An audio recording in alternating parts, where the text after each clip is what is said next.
ರಾಜ್ಯದ ಶಾಲಾ ಕಾಲೇಜುಗಳಲ್ಲಿ ಹಿಜಾಬ್ ಹಾಗೂ ಧಾರ್ಮಿಕ ವಸ್ತುಗಳನ್ನು ಧರಿಸಲು ಅವಕಾಶ ನೀಡಲಾಗುವುದು ಅಂತ ಶಿಕ್ಷಣ ಸಚಿವ ಮಧು ಬಂಗಾರಪ್ಪ ಘೋಷಿಸಿದ್ದಾರೆ.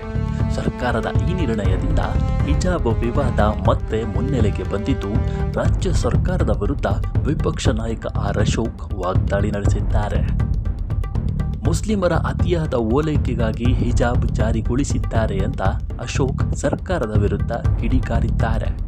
ಶಾಲಾ ಕಾಲೇಜುಗಳಲ್ಲಿ ಹಿಜಾಬ್ ಹಾಗೂ ಧಾರ್ಮಿಕ ವಸ್ತುಗಳನ್ನು ಧರಿಸಲು ಅವಕಾಶ ನೀಡಲಾಗುವುದು ಅಂತ ಸರ್ಕಾರ ನಿರ್ಧಾರ ಮಾಡಿದ್ದು, ಈ ಬೆನ್ನಲ್ಲೇ ಸರ್ಕಾರದ ವಿರುದ್ಧ ವಿಪಕ್ಷಗಳು ಆಕ್ರೋಶ ವ್ಯಕ್ತಪಡಿಸಿದ್ದಾವೆ. ಈ ಬಗ್ಗೆ ಮಾತನಾಡಿರುವ ಆರ್ ಅಶೋಕ್, ನಮ್ಮ ಸರ್ಕಾರ ಅಧಿಕಾರದಲ್ಲಿದ್ದಾಗ ಹಿಜಾಬ್ ಅನ್ನು ನಿಷೇಧಿಸಲಾಗಿತ್ತು. ಪಶ್ಚಿಮ ಬಂಗಾಳದಲ್ಲಿ ಅತಿ ಓಲೈಕೆ ಮಾಡಿ ಮಮತಾ ಬ್ಯಾನರ್ಜಿ ಸೋತು ಮನೆ ಸೇರಿದ್ದಾರೆ. ತಮಿಳುನಾಡಿನಲ್ಲಿ ಹಿಂದೂಗಳನ್ನು ಬೈದು ಸ್ಟಾಲಿನ್ ಸೋತಿದ್ದಾರೆ.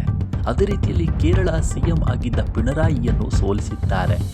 ಯಾರು ಹಿಂದೂಗಳ ವಿರುದ್ಧ ನಡೆಯುತ್ತಾರೋ ಅಂಥವರಿಗೆಲ್ಲ ಜನ ಸರಿಯಾಗಿ ಬುದ್ಧಿ ಕಲಿಸಿದ್ದಾರೆ. ಸಿದ್ದರಾಮಯ್ಯ ಹಾಗೂ ಅವರ ಸಚಿವರಿಗೂ ಮುಂದಿನ ಚುನಾವಣೆಯಲ್ಲಿ ಜನ ತಕ್ಕ ಪಾಠ ಕಲಿಸ್ತಾರೆ ಅಂತ ಹೇಳಿದ್ದಾರೆ.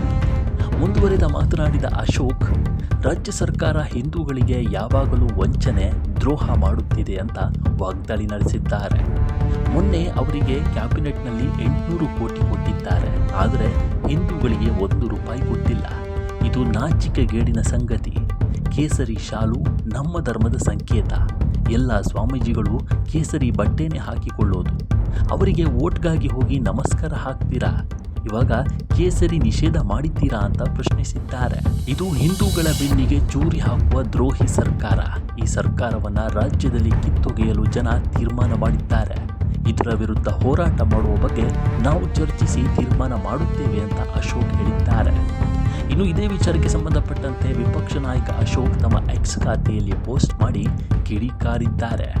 ದಾವಣಗೆರೆ ಉಪಚುನಾವಣೆ ಸುತ್ತ ನಡೆದ ಘಟನೆಗಳ ನಂತರ ಅಲ್ಪಸಂಖ್ಯಾತರ ಆಕ್ರೋಶಕ್ಕೆ ಕಾಂಗ್ರೆಸ್ ಸರ್ಕಾರ ಬೆದರಿದೆ. ಈಗ ತನ್ನ ಮತ ಬ್ಯಾಂಕ್ ಉಳಿಸಿಕೊಳ್ಳಲು ಹಿಜಾಬ್ ಅಸ್ತ್ರವನ್ನು ಕೈಗೆತ್ತಿಕೊಂಡಿದೆ. ರಾಜ್ಯದ ನೈಜ ಸಮಸ್ಯೆಗಳಾದ ಬೆಲೆ ಏರಿಕೆ, ಭ್ರಷ್ಟಾಚಾರ, ರೈತರ ಸಂಕಷ್ಟ, ಕಾನೂನು ಸುವ್ಯವಸ್ಥೆಯ ವೈಫಲ್ಯ ಇದೆಲ್ಲದರ ಬಗ್ಗೆ ಕಾಂಗ್ರೆಸ್ ಸರ್ಕಾರ ಮೌನವಾಗಿದೆ. ಮುನಿಸಿಕೊಂಡಿರುವ ಮುಸ್ಲಿಂ ಮತ ಬ್ಯಾಂಕ್ಗೆ ಹಿಜಾಬ್ ಮೂಲಕ ಮುಲಾಮು ಹಚ್ಚಲು ಹೊರಟಿದೆ ಎಂದು ಅಶೋಕ್ ಬರೆದುಕೊಂಡಿದ್ದಾರೆ.